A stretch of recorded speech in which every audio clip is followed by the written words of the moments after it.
Hello and welcome to Master Your Mindset with your host Isis Foster. This is the place to be for anyone who is on a personal development journey. I will be sharing with you my own mindset hacks and personal past experiences. Please subscribe and share if you enjoy what I'm about to share with you and you've taken value from it. You never know who may need to hear it.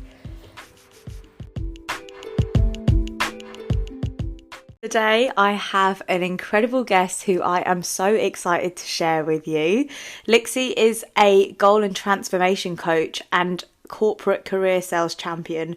By the time she was 30, she had bounced back from divorce, quadrupled her income to become a six-figure earner and bought her first house. And now she supports other ambitious women to stop playing small and elevate to the next level. So without no further ado, I'm so excited to introduce you all to the amazing Lixxy. Hello! Thank you for having me. You are so welcome. I'm literally buzzing to have you on here because I know you've got so much knowledge and so much experience that you're just dying to share with everyone. Absolutely, yes. For my young 31 years, I think I've definitely been through a lot. Yeah, so do you want to start by telling us all what that is that you've actually been through? Because guys, honestly, buckle your seatbelts. This is going to be one hell of a ride. It is, and I was telling somebody at work, they didn't know most of this story, and I was talking to them yesterday, and I forget how shocking it is for people. So yeah, for everyone listening, my name is Lixxy. So I am a corporate career saleswoman, so I've built an amazing corporate career. I'm also a success coach for women looking to reach that next level of success. But when I was 20, I was in an emotionally abusive relationship that ended in an emotionally abusive marriage. I left him at 21, we were divorced by 23, and I was living on a sofa in a dead-end job and feeling completely miserable about my life and how I'd ended up in this situation. So I took a big scary leap and applied for a job that I didn't really understand in London, which is not where I'm from. Got the job on the day and had 30 days to uproot my entire life and move to London. And then over the course of the next 8 years, I quadrupled my income. I hit six figures before I turned 30. I bought my first property by myself. I am insanely happy. And now I help other women do exactly that, turn their lives around and build amazing levels of success. That is honestly like something you see out of a movie, right? Like, guys, anyone listening to this who is reacting to this the same way that I was, because I remember the first time I did the initial call with Lixxy, she told me that, I was like, hold on a minute. I was like, what? How have you gone from a sofa to now making six figures? Like, it's absolutely mind-boggling. But I think your journey is something which can be so inspirational. It is incredible what you have achieved in that time frame. Not only like materialistically making all that money, because obviously money's great, but it's not everything. But like how much you've developed as a person, getting out of a toxic relationship, feeling your happiest. Like, I'm looking at you now on screen, and you just look glowing. And I'm sure that 8 years ago, this wasn't the same Lixxy that I'm talking to.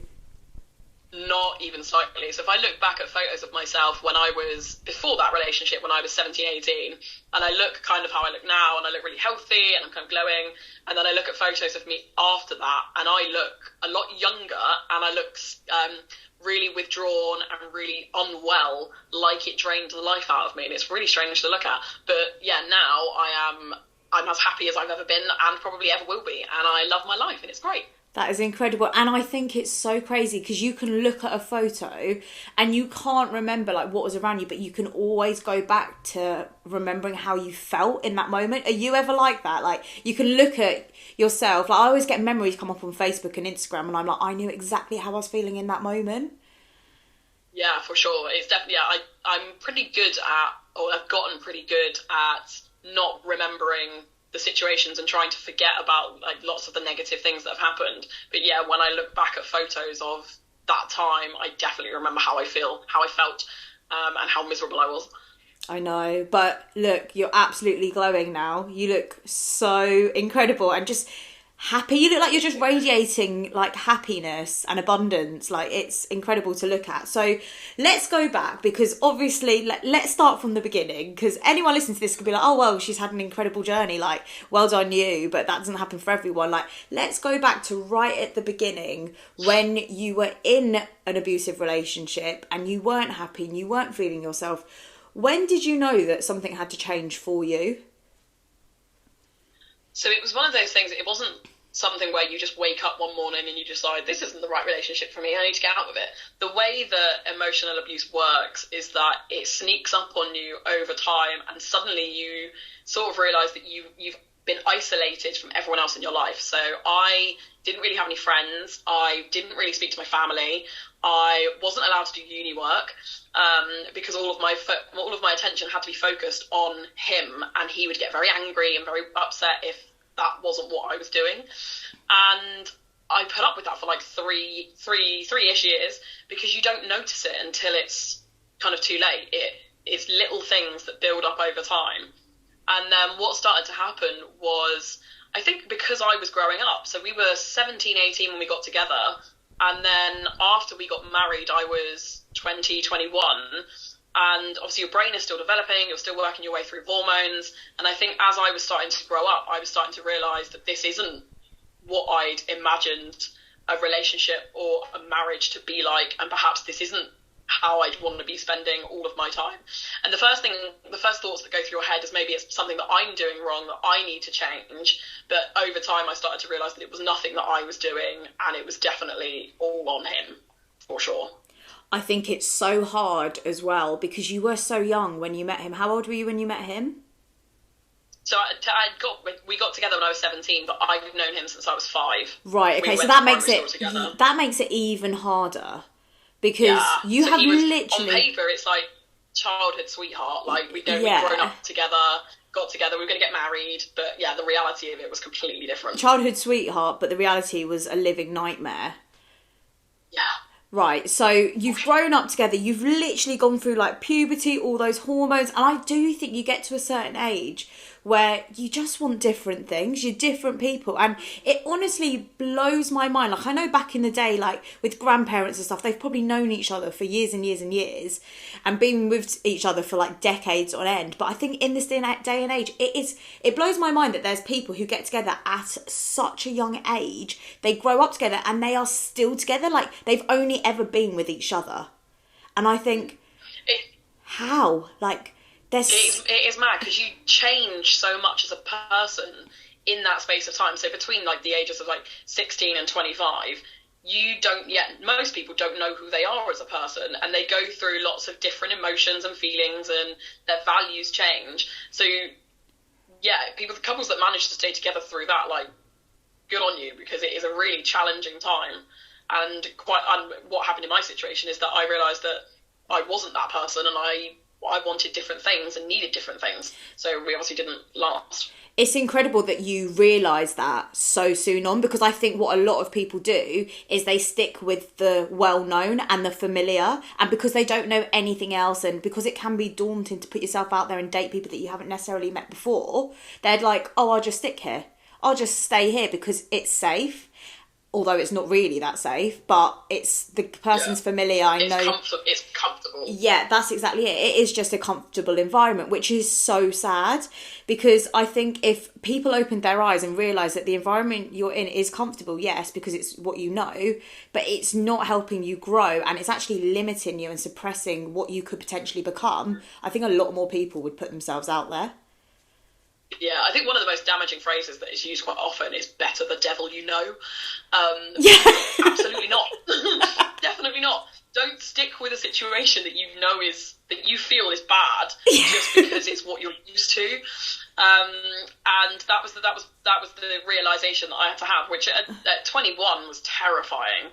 And the fact that only a year earlier I'd invited all of my friends and family to this wedding. I say all my friends, there weren't that many because I wasn't allowed them. To this wedding, and then a year later I had to tell everyone that I'd left him and it wasn't going to last. And it was the thought of having to do that was terrifying. I remember being absolutely terrified. How did you feel, like, walking down the aisle? I'm just trying to put myself in your shoes right now. Like, walking down the aisle knowing that this person isn't right for me. Like, because surely you knew at that point in time that this wasn't going to be forever. Like, that's what I wanted. What was going through your head? Yeah, so I wanted to wait until... So this was before I started my final year of uni, and I wanted to wait until after I graduated because I thought that was a much more sensible thing to do.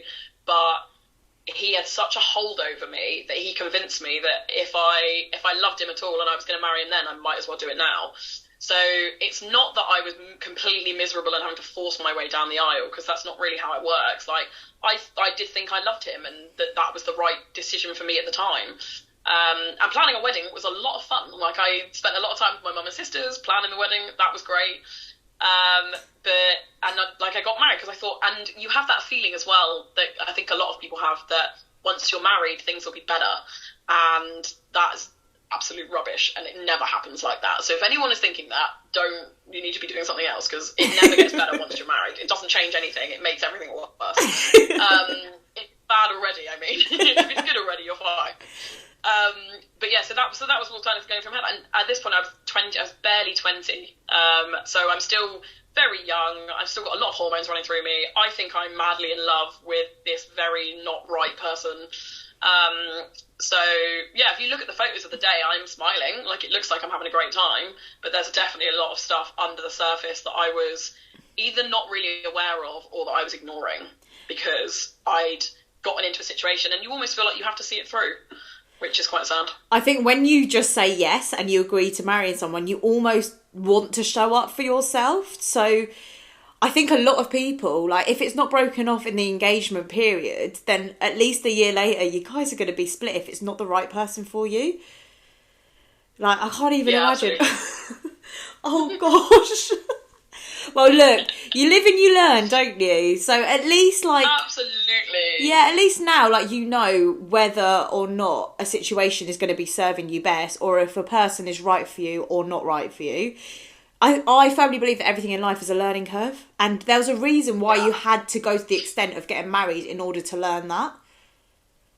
So I'll tell you a little story about why I now am I don't regret now getting married. It's not something that I regret because of the trajectory that it put me on in life. So he and I broke up, and I was living on a sofa and I was completely miserable.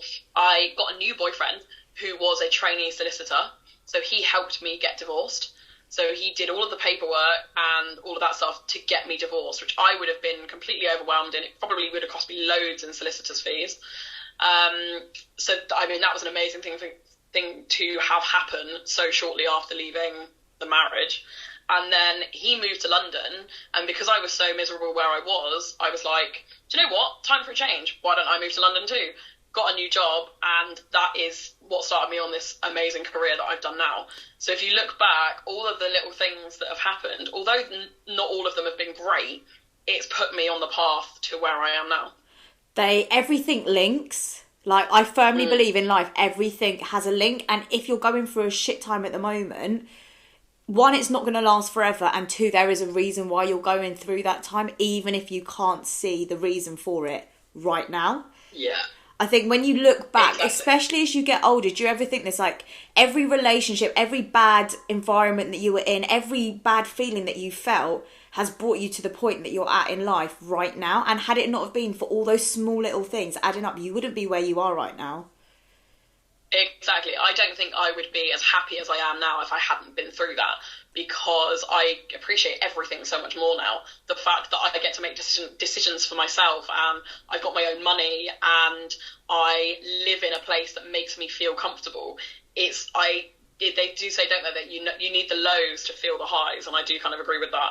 Absolutely. Like, had you have been given everything that you've got in your life right now when you were 21, and you never experienced that bad relationship, you never got married, you would just think that what you've got right now, you deserve. Like, you wouldn't have had any sort of work to have done on yourself. You wouldn't have felt like you've had to do anything in order to get there. You would have just expected it.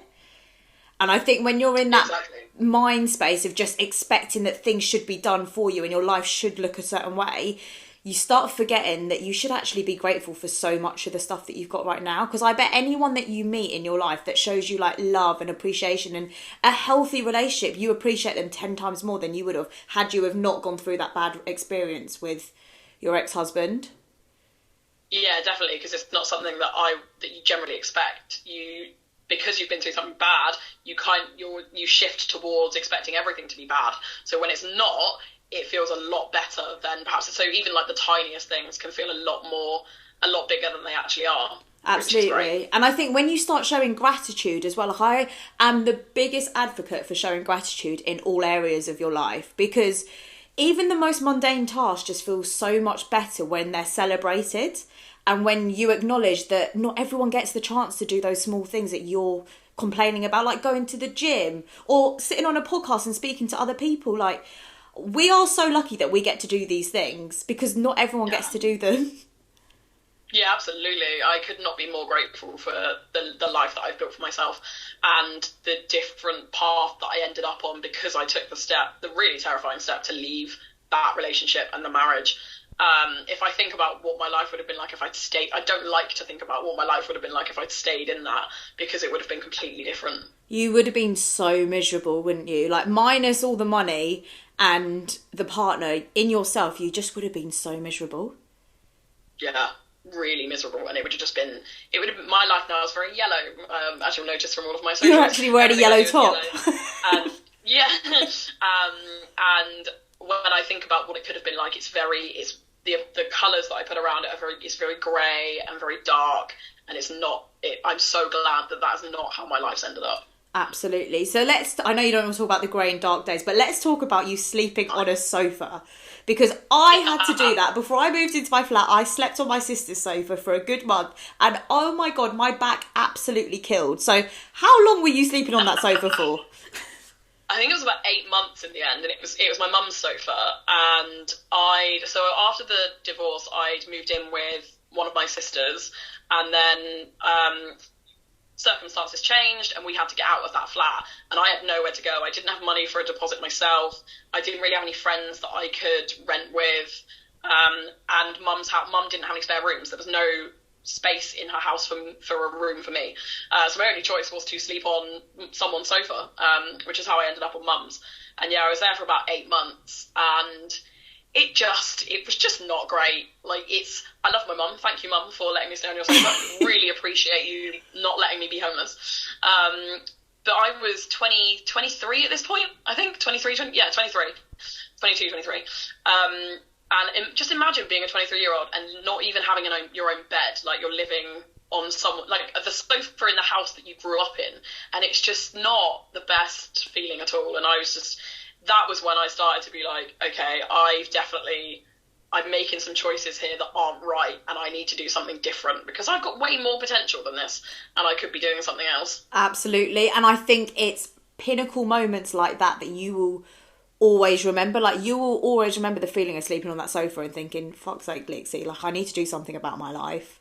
I need something to change, because if something doesn't change and I don't take that first scary step, I'm going to be on this sofa for like the next 8 years, let alone the next 8 months. Yeah, exactly. And it made me a firm believer in the best thing you can do to change your life is make the decision to change your life. Regardless of what else you do, just making that initial decision and taking control of the fact that you can change your life is a huge step, I think. As scary as it feels, that is a big step that you can take towards kind of putting yourself on a different life plan. Absolutely, the acknowledgement of knowing that you want to change something. Like, you are in control. Like, we have all these external factors, which obviously, yes, they influence the trajectory of our life, but we have the top priority in ourselves to be able to make the decisions, and we can allow external factors to affect what we do in ourselves, or we can say, actually, no, like, all these things around me can be happening, but I am so focused on changing what my life looks like that I'm not going to let these things affect me mentally. Yeah, absolutely. It's your reaction to situations and your attitude towards it that make the difference. You're always going to get external factors that want to bring you down or pull you away from whatever it is that you want to do. But it's your reaction and your attitude to them that matters. Definitely. It's the way you react to all those things, I firmly believe. like two people could have the same thing happen to them, but there could be two completely different outcomes depending on how each of them reacts. Absolutely. Yeah, I completely agree with that. Because I can imagine there'll be a lot of people out there who probably are in a similar situation to what you were in, sleeping on a sofa at a family member's house, in an abusive relationship, probably just got married and in the process of getting a divorce, don't have a penny to their name, but there'll be people out there that don't do anything with that and just think that's normal and sit there and say, well, look, this is my life and this is what it's going to be like. And then there's people like you who say, I don't want my life to look like this. I'm going to change something. And they're the people who glow up and look how happy you are now.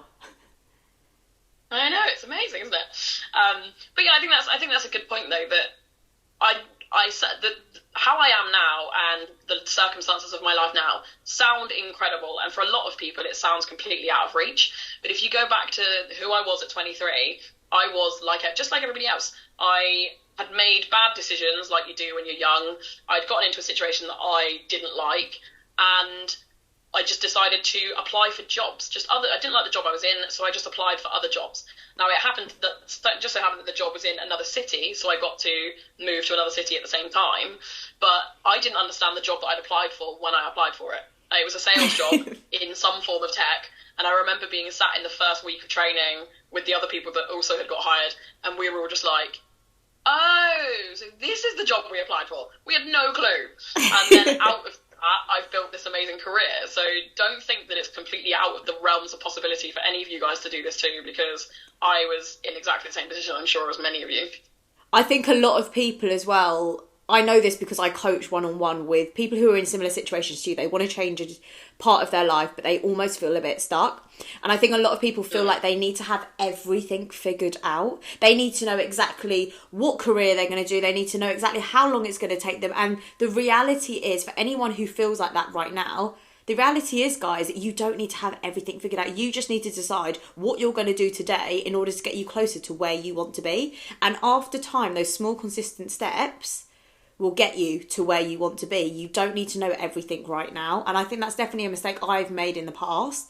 And I think it's within our brains, we want to make ourselves feel as comfortable as possible. So we almost give ourselves reasons as to not why we shouldn't do certain tasks. Not because we shouldn't do them, but because our brains are telling us that we should stick with what we know and not try anything new. Yeah, our brains try and keep us away from discomfort, but just because something's not comfortable doesn't mean it's the wrong thing to be doing. It just means that your brain's not used to doing it. Yeah. So I think exercise is a big one. Lots of people, we've got kind of a love-hate relationship with exercise, and we don't like doing it, but usually it's because you're not used to doing it. And once you kind of start doing it, you learn to love doing it. And it's the same with everything. If it's not something you're already doing, your brain doesn't want to do it because you're not already doing it. But once you start doing it, your brain will get used to it, and then it becomes a lot easier. You just have to get uncomfortable with the uncomfortable, just like a smear test, right? The first time I went for a smear test, I was like, this is so uncomfortable, and then it was over and I was like, oh, is that it? And now I don't freak out about them, but that's something that's going to help you in the long run, because if you've got something, you want to know, right? And yes, it is uncomfortable. It's not nice for anyone, but it happens like once a year. Once every, 2 years? And then at least you know at least you know what you're doing. Exactly. Yeah, you build up the fear before you've done it, but once you've done it that first time, you realise actually a lot of what you were scared of was just in your imagination, and it's absolutely fine. Yeah, and I think a lot of that build-up is in our heads. Like, because the physicality of it, it's not that hard. Like, you literally just lie there and take it. Yeah, exactly. But it's our heads that, like, so our brains literally control everything that goes on in our lives. Yeah, absolutely. What advice would you give to anyone, Lixxy, who is wanting to make a change for themselves but feels a little bit stuck or not sure how they can go about creating a better life? Yeah, so you don't have to do quite as drastic as what I did and get divorced if you don't want to, that's fine. But I would just start thinking about something you can do for yourself every day that makes you feel more like you're in control of your life. Because that's the big key, I think, is feeling in control. So whether it's that you start your day with gratitude and you just think of 3 things that you're grateful for. And it could be little things like I woke up in a bed this morning, or I've got a healthy body, or those little things. Just start focusing on those. Or if it's going for a walk, or just something that you can do every day that makes you feel more in control. And that will help get you on to the path of looking bigger and then making bigger decisions about things you can do to change your life.